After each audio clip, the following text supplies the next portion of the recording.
नमस्कार बंधुरा केमन आছেন आशा करी प्रत्येकेই ভালো আছেন এবং আমিও ভীষণ ভালো আছি। তো আজকে আমি অন্য কোনো ভিডিও করিনি, ভাবলাম আপনাদের সাথে আমার একটা জীবনের অভিজ্ঞতার কথা শেয়ার করি এবং যেটা আমার কাছে খুব একটা ভালো অভিজ্ঞতা ছিল না সেটাই আজকে আপনাদের সাথে শেয়ার করব।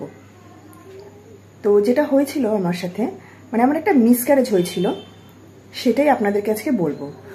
আমার 2021 সালে বিয়ে হয় এবং 2022 জুন মাসে হট করে আমার পিরিয়ডস, সে মাসে গ্যাপ যায়, আমার বন্ধ হয়ে যায় এবং তার বেশ কিছু মাস আগে থেকে আমার ইরেগুলার পিরিয়ডস হচ্ছিল। তো মা অনেকদিন ধরেই বলছিল ডাক্তারের কাছে যাওয়ার কথা, কিন্তু আমি সেটাকে সিরিয়াসলি নিইনি। তো যাই হোক, জুন মাসে গ্যাপ যাওয়ার পর সেই মাসেও আমি সিরিয়াস নিইনি ব্যাপারটাকে। জুলাইয়ের 1 তারিখে আমার হট করে ব্লিডিং হয় এবং জুলাইয়ের 2 তারিখে সকালবেলা থেকে আমার ব্লিডিং তো হচ্ছিলই, সাথে আমার বাঁ দিকে হালকা ব্যথা হচ্ছিল এবং কোনোদিনই আমার পিরিয়ডস চলাকালীন কোনোরকম কোনো ব্যথা বলুন বা আদার্স যে সিমটমসগুলো হয়, কোনোদিনই আমার সেসব কিছু হয়নি। তো আমি এইগুলো, মানে যখন আমার ব্যথাটা স্টার্ট হয়, আমি আমার দিদি, বন্ধুবান্ধব যাদের ব্যথা হয় আমি জানি, তাদেরকে আমি ফোন করি এবং তাদেরকে জিজ্ঞেস করি কি হয়। তো আর আমার বাঁ দিকে ব্যথা হচ্ছিল, তো ওরাও বলে পিরিয়ডসের ব্যথাটা কি বাঁ দিকেই হয়। তো সেই দিন আমি ব্যাপারটাকে ক্যাজুয়ালি নিই, কিন্তু একরকম আমার মায়ের চাপে পড়েই সেদিন রাত্রেবেলা আমি গাইনোকোলজিস্ট দেখাতে যাই। তো তিনি সবকিছু দেখেন, শোনেন। তো তিনি তারপর কিছু টেস্ট দেন আমাকে, কিছু মেডিসিন দেন। তো আমি বাড়ি চলে আসি এবং আমার বাড়ির সামনেই ছিল বলে মোটামুটি তাড়াতাড়ি বাড়ি চলে এসেছিলাম সেদিন। বাড়ি আসার পর যেটা হয়, সন্ধে 6টা থেকে আমার যে বাঁদিকে পেনটা হচ্ছিল সেটা প্রচন্ড পরিমাণে বেড়ে যায় এবং সেই ব্যথাটা গিয়ে কমে আমার রাত্রেবেলা 1টার সময়। এবার সেদিন মানে আমি আর মাই বাড়িতে ছিলাম, আমার বড় সেদিন প্রচন্ড দেরি করে বাড়ি ফিরেছিল রাত্রেবেলা অফিস থেকে। তো মেডিসিন ছিল না, তো মেডিসিন ছাড়াই মানে এমনি এমনি আমার রাত্রেবেলা 1টায় গিয়ে কমে, কিন্তু যেটা হয় অসহ্য যন্ত্রণা হচ্ছিল। তো যাই হোক, পরের দিন সকালবেলা ঘুম থেকে উঠি এবং ঘুম থেকে ওঠার পর আমি মানে একদম সুস্থ, মানে আমি বুঝতেই পারি না যে আগের দিন রাত্রেবেলা আমার এতটা ব্যথা হয়েছে। আমার ব্লিডিং কমে যায়, পেটে ব্যথা কিছুই আমি মানে সেদিন সকালবেলা ছিল না। তো আমি তারপরে ডিসাইড করি যে ডাক্তার যে টেস্টগুলো দিয়েছে সেই টেস্টগুলো করাতে যাবে এবং ডাক্তার যে টেস্টগুলো দিয়েছিল আমাকে সেগুলো বলেছিল আমাকে যখন পুরোপুরি ব্লিডিং কমে যাবে তারপরে গিয়ে যেন আমি টেস্টগুলো করাই। তো আমি ডিসাইড করি পরের দিন যাব করাতে, মানে 3 তারিখে। 3 তারিখ সকালবেলা উঠি, আবার উঠে দেখি আমার ব্লিডিং স্টার্ট হয়েছে এবং 3 তারিখ রাত্রেবেলা যেটা হয় আমার ওরকমই সন্ধ্যে 7টা বা 8টা থেকে আবার পেটে ব্যথা স্টার্ট হয় এবং কমে গিয়ে আমার রাত্রেবেলা ওরকম 1টা বা 1:30 ওরকম নাগাদ, এবং সেদিন আমার অসহ্য ব্যথা হয়েছিল। তো এই ঘটনাটা মানে এত পেটে ব্যথা, 2 দিন ধরে ব্লিডিং এরকম হচ্ছে, সবকিছুর পরে আমিও কিছুটা সিরিয়াস হয়ে যাই ব্যাপারটাকে নিয়ে। তখন আমারও মনে হয় যে জিনিসটাকে ফেলে রাখা উচিত হবে না। আর সেই মোমেন্টে মানে ডাক্তার আমাকে সে সময় একটা প্রেগনেন্সি টেস্টও দিয়েছিল এবং আমি সেটা পরের দিন মানে 4 তারিখে আমি প্রেগনেন্সি টেস্টটা করাই এবং প্রেগনেন্সি রিপোর্ট আমার পজিটিভ আসে। তো প্রেগনেন্সি রিপোর্ট পজিটিভ, ব্লিডিং রয়েছে, পেটে ব্যথা রয়েছে, এসব দেখে আমি আর দেরি করি না, আমি সাথে সাথে আবার ডাক্তারের সাথে যোগাযোগ করি। কোন টেস্টগুলো আমার করানো হয়নি, কিন্তু আমি তাও ডাক্তারের সাথে একবার যোগাযোগ করি। তো ডাক্তার যখন সবকিছু শুনলো আমার মুখে, আমার সিমটমগুলো শুনলো, তো ডাক্তার তখন গেস করলো যে এটা নাকি একটপিক প্রেগনেন্সির সিমটম। ডাক্তার সেই মোমেন্টে আমাকে বলে যে এটা নাকি একটপিক প্রেগনেন্সি। আমি সেই মোমেন্টে মানে অবাক হয়ে যাই, তার কারণ হচ্ছে গিয়ে কি জিনিস একটপিক প্রেগনেন্সি, কি হয় এতে, আমার কোনো আইডিয়া ছিল না। আমার বন্ধু বান্ধব, আমার পাড়া প্রতিবেশী, আত্মীয় স্বজন বা যে কজন আমার চেনা পরিচিত, আমি কারোর মুখে এই জিনিস শুনিনি এবং তারাও জানতো না এই জিনিসটা কি জিনিস, মানে কি হয় এতে, অ্যাকচুয়াল একটপিক প্রেগনেন্সিটা কি জিনিস। তো আমি সেই মোমেন্টে ডাক্তারকে যেটা জিজ্ঞেস করি যে সেই প্রেগনেন্সিটা রাখা যাবে কিনা, তো ডাক্তার বলে যে না, রাখা যাবে না। আর ডাক্তার সে সময় আমাকে একটা ইউএসজি দেয় এবং বলে পরের দিন মানে আর্জেন্ট বেসিসে গিয়ে যেন আমি ইউএসজিটা করাই এবং ডাক্তারকে রিপোর্টটা দিই। আমি বাড়ি চলে আসি এবং বাড়ি এসে প্রত্যেকেই সে সময় বাড়িতে চিন্তিত ছিল, কারণ একটপিক প্রেগনেন্সিটা কি জিনিস কেউই জানে না।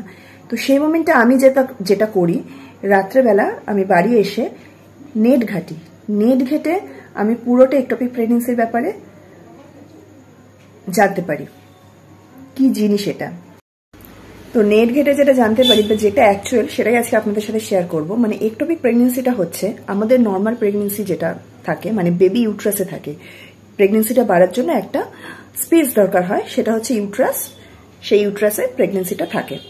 এবার একটপিক প্রেগনেন্সিটা হচ্ছে ফেলোপিন টিউবে থাকে। আমাদের শরীরে যে ফেলোপিন টিউব রয়েছে, ফেলোপিন টিউবে থাকে, এবং আমার সেটাই ছিল। তো যাই হোক, ফেলোপিন টিউবে থাকে এবং প্রথম অবস্থায় যদি ধরা পড়ে এটা, তো আমি শুনেছি মেডিসিনের দ্বারা কিউরেবল। কিন্তু যদি বেশ কিছুদিন হয়ে যায়,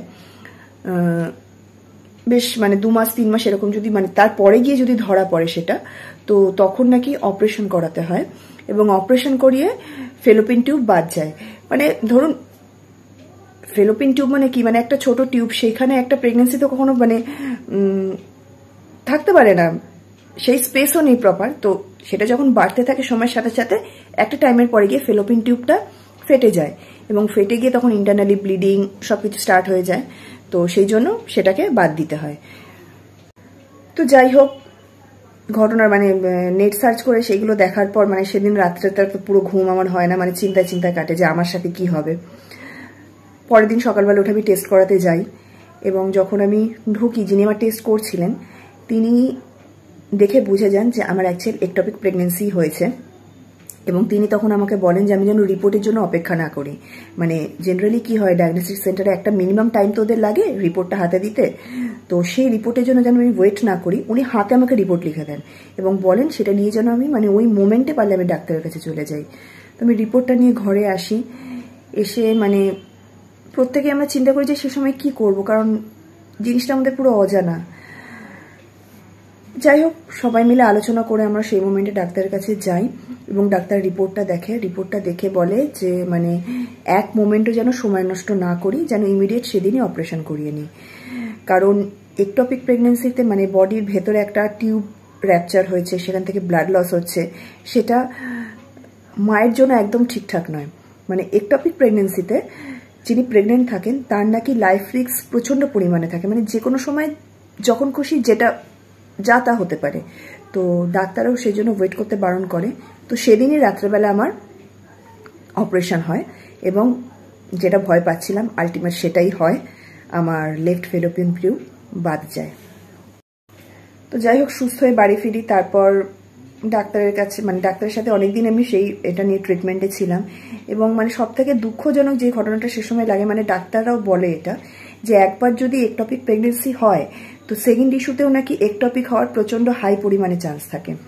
তো সেটা নিয়ে প্রচণ্ড মানে একটা চিন্তা করতে থাকি যে কি হবে না হবে, সেটা নিয়ে সত্যি একটু মনটা খারাপ হয়ে যায় সেটা শুনে আমার সেই মোমেন্টে।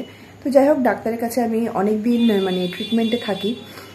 তো থাকার পর বলতে নেই, ভগবানের অশেষ কৃপা, লাস্ট ইয়ার 2023 আমি কনসিভ করি, এবং 2024 আমার একটা ছোট্ট বেবি বয় হয়। তো আমার এটা শেয়ার করার এখানে একটাই রিজন, আমি জানতাম না একটপিক প্রেগনেন্সিটা কি জিনিস। তো সে কারণে আমাকে যখন ফার্স্ট ডে থেকে আমাকে আমার মা বলেছিল ডাক্তার দেখা, এরকম কেন হচ্ছে, এরকম ইরেগুলার কেন হচ্ছে, বা যে মাসে আমার বন্ধ গিয়েছিল সে মাসে যখন মা প্রেশার করেছিল, আমি জিনিসগুলোকে সিরিয়াসলি নিইনি, ভীষণ ক্যাজুয়ালি নিয়েছিলাম। কারণ আমার কাছে জিনিসটা মানে আমি জানতাম না এরকম কিছু হতে পারে বলে, কারণ মিসক্যারেজ অনেকেরই হয়, সেটার সাথে আমরা পরিচিত, কিন্তু এরকম টাইপের ফেলোপিন টিউব বাদ যেতে পারে বা লাইফ রিস্ক থাকতে পারে, এরকম টাইপের কিছু হতে পারে, বা একটপিক এই ওয়ার্ডটার সাথেই আমি পরিচিত ছিলাম না। তো সেই জন্যই শেয়ার করা জিনিসটা আপনাদের সাথে, মানে ভগবানের আশীর্বাদে মানে আপনাদের সাথে কারোর সাথে যেন এরকম না ঘটে, কিন্তু আমার মনে হলো শেয়ার করি, আপনারাও জানুন জিনিসটা, কারণ অনেকেই আছে এখনো পর্যন্ত সেই জিনিসটা জানে না, ঠিক আমার মতনই। তো তাই জন্য এই জিনিসটা আপনাদের সাথে শেয়ার করা। এবং আজকে আমি আমার বাচ্চাকে নিয়ে ভীষণ খুশি, এবং দিনের ম্যাক্সিমাম টাইমে আমার ওর সাথেই কাটে, আর তাই ভাবলাম আপনাদের সাথে শেয়ার করি। আর যদি কোনোদিন পসিবল হয় আপনাদের সাথে শেয়ার করব what is my experience about C সেকশনের অভিজ্ঞতা কেমন, সেটা আপনাদেরকে শেয়ার করে জানাবো।